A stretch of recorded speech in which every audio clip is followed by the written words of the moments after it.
Hey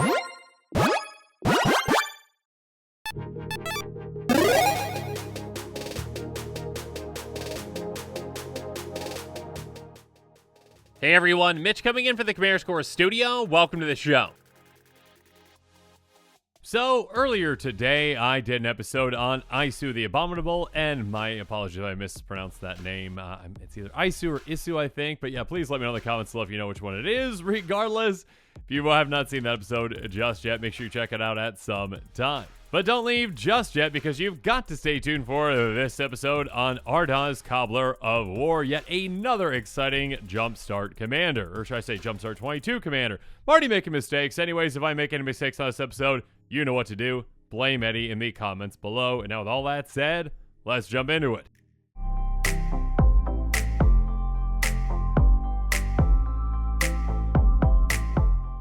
So, Ardoz, Cobbler of War is a 1/1 Goblin Shaman with haste that costs 1 in a red. Ardoz has, whenever it or another creature enters the battlefield under your control, that creature gets +2/+0 until end of turn.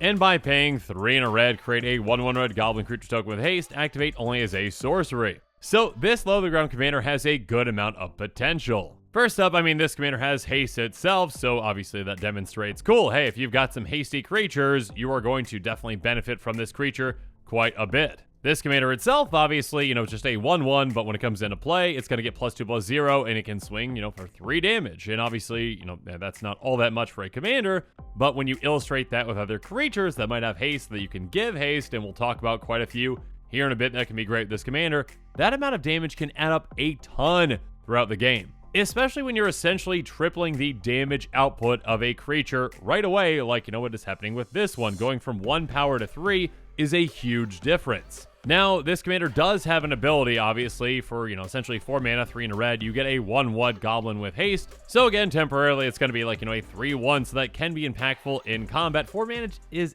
a good amount to have to pay for that. We'll talk about some ways to utilize that further. But yeah, you're probably going to want to more so utilize other ways to, get creatures out or to make token creatures. And we'll talk about plenty of those coming up. But of course, first, I do want to mention that if you are interested in this commander and building around it, make sure you check out my link in the description below for the list of cards I'm talking about on this episode. And yeah, make sure you consider picking up some of those cards. And now with all that said, let's jump into it.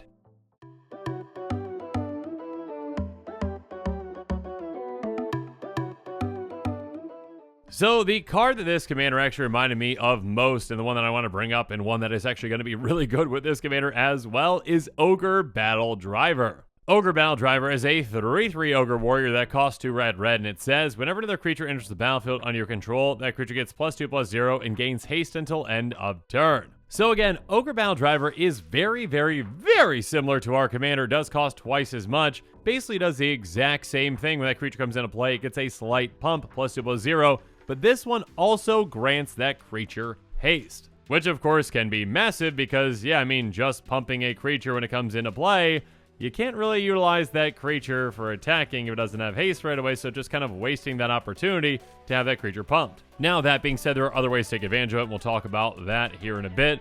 But yeah, in combination, Ogre Battle Driver plus this brand new commander, this could be incredibly impactful and incredibly brutal. Because again, let's just talk about an example of a simple 1/1 creature, nothing else on it, just nothing, just a 1/1 creature comes into play. Both our commander and this will trigger, giving it +2/+0 from our commander, and then +2/+0 in haste from Ogre Battle Driver. That is going to be a 5/1 hasty creature, so 5 times as much damage output, and we can swing with it right away. So yeah, the combination of our commander plus Ogre Battle Driver can be very, very effective and very, very deadly. But of course, we've got other ways to give our creatures haste as well, and yeah, these can be very important if we are building a deck that utilizes a good amount of creatures that don't have haste, and we can utilize them other ways. But yeah, Goro can definitely help us out. Pay a red, creature control gain haste until end of turn, so that's a very low cost to be able to just grant our creatures haste, which can be massive. And on top of that, if we've got a modified creature, we can pay 3 red and get a 5/5 red Dragon Spear creature with flying, which again, with our commander, is going to be a 7/5 right away. And if we give it haste, That's a good amount of damage output. Next up, Anger is a creature that can help us out too. Of course, I mean, it does have haste itself, so it's going to get that +2/+0 and be able to, swing right away and hit players, or, at least swing into them and hopefully take out some creatures too. But it getting blocked and taking out is what we actually really want, because when it's in our graveyard, as long as we control a mountain, which, yeah, we're in a mono red deck, we're going to control a mountain, creatures we control have haste. Or how about Hammer Perforos, which just straight up says creatures you control have haste, so that's great. And on top of that, by paying 2 in a red, we can tap and sacrifice a land, put a 3/3 colorless Golem enchantment artifact creature token onto the battlefield. So yeah, go with our commander. That is going to be a 5/3 that can swing right away.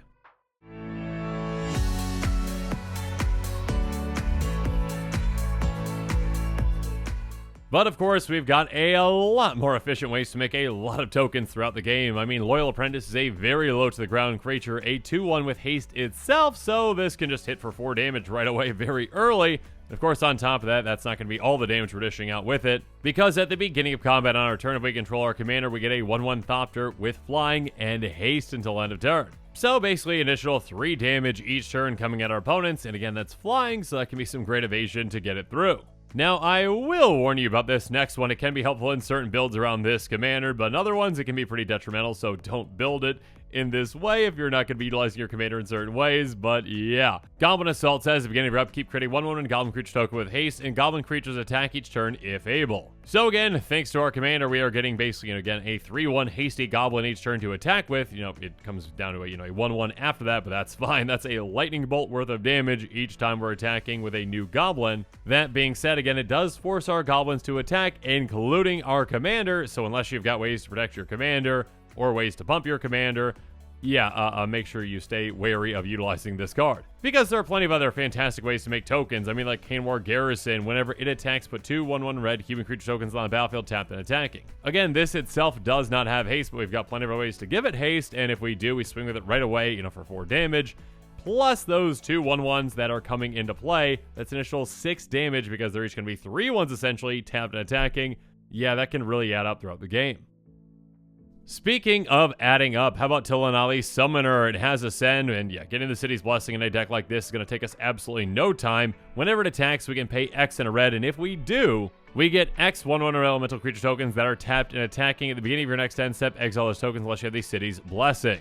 Yeah, getting the City's Blessing again in a deck like this is going to take no time at all, so we're probably going to keep those tokens, but most importantly, when we are attacking that first time with them, we essentially are getting 3 times the output of damage that we would normally get. Because again, instead of those creatures just being, 1/1s that are tapped and attacking, they are going to be 3/1s right away thanks to our commander. So again, that's a lightning bolt worth of damage for each mana that we are putting into that X. Or how about a repeatable effect like Elemental Mastery on Aura? It says enchant creature has tap, create X 1/1 elemental creature tokens with haste, Rex this creature's power, exile them beginning of the next end step. So those creatures might not stick around, but again, if we can stick this on a creature that has a good amount of power, we're basically going to be outputting 3 times the amount of damage that creature would be doing just by tapping this, and again, thanks to our commander making 3/1s instead of 1/1s. And of course, again, like with Ogre Battle Driver, another pump effect, this can get even more absurd. Speaking of absurd, we can have a massive attack out of nowhere with Lightning Coils. It says whenever a non-token creature you control is put in a graveyard from play, put a charge counter on Lightning Coils.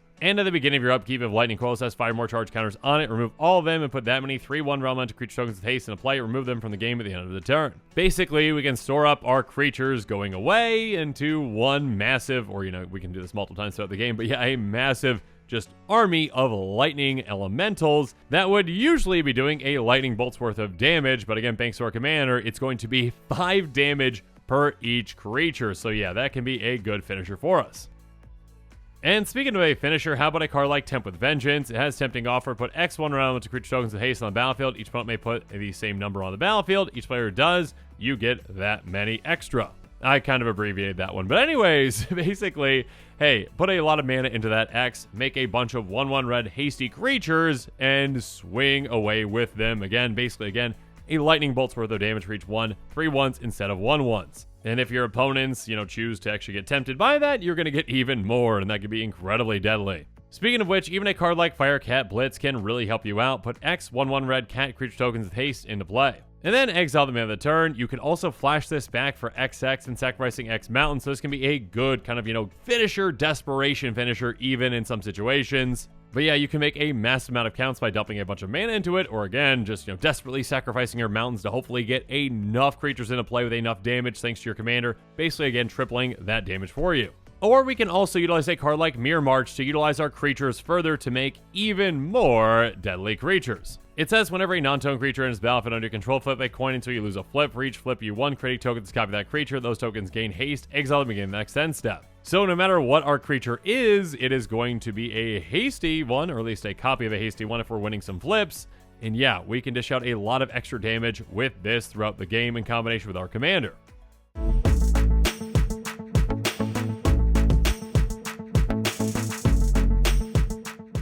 And speaking of dishing out extra damage, some cards that can really take advantage of our commander's pump effect are going to be cards like Warstorm Surge, Terror of the Peaks, and Stalking Vengeance. Warstorm Surge says whenever a creature enters the battlefield under your control, it deals damage equal to its power to any target. So again, our commander is just adding on an additional shocks value worth of damage, 2 extra damage for every single creature that comes into play. And again, in a massive, token-making event like, a Firecat Blitz, we can, let's say, again, we put 7 mana into that X, okay? That is going to be 7 creatures coming into play that each get +2/+0. So that's 21 damage in total we dish out with something like this. And again, that's just one spell. In a somewhat similar way, there's Terror of the Peaks, which unfortunately is pretty expensive, but yeah, keep that in mind. Anyways, spells your opponents cast that target Terror of the Peaks cost additional 3 life to cast, so that's nice. And of course, on top of that, whenever another creature enters the battlefield under your control, Terror of the Peaks deals damage equal to that creature's power to any target. So again, dish out basically Warstorm Surge value damage. Or on the other end of things, there's Stalking Vengeance, which has haste, so yeah, we can swing right away with this, and thanks to our commander, again, that's going to be 7 power. Regardless, whenever another creature you control dies, it deals damage equal to its power to target player. So when we are swinging away aggressively with our creatures and they get taken out, we get to utilize that damage that, again, essentially, that they are generating towards any players. So yeah, there are a lot of quick ways that we can take players out once we're set up properly.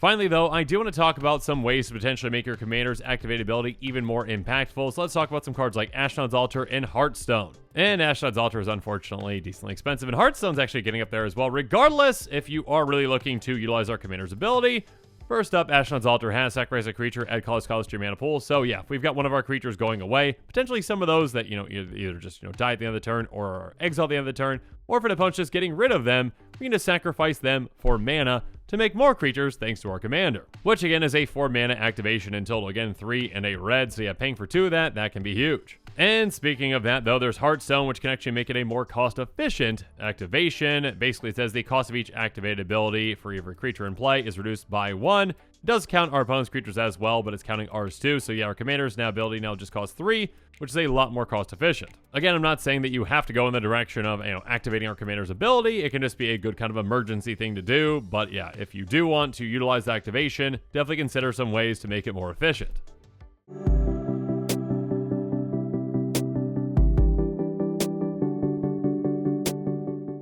But now this episode is coming to a close, it's time for me to give you my final thoughts on Ardoz, Cobbler of War. Yeah, this is a very interesting commander that is really low to the ground and can be very aggressive in the right build. Again, you can really utilize a lot of low to the ground creatures, or I should say maybe a lot of low to the ground ways to make a lot of tokens that, are either hasty or already tapped and attacking.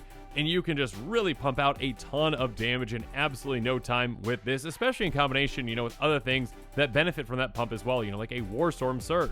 So yeah, definitely a commander I can see players being interested in, and yeah, if you are one of those players, make sure you check out that link in the description below. And of course, with all that said, make sure you're staying tuned for even more exciting quick takes and spoilers. I believe Brothers War spoilers come out on Thursday, so prepare yourself for that exciting spoiler season. And with that, the show is coming to a close, so it's my turn to hear from you. So in the comments below, let me know what your thoughts on this episode are, and as always, thanks again and have a good one.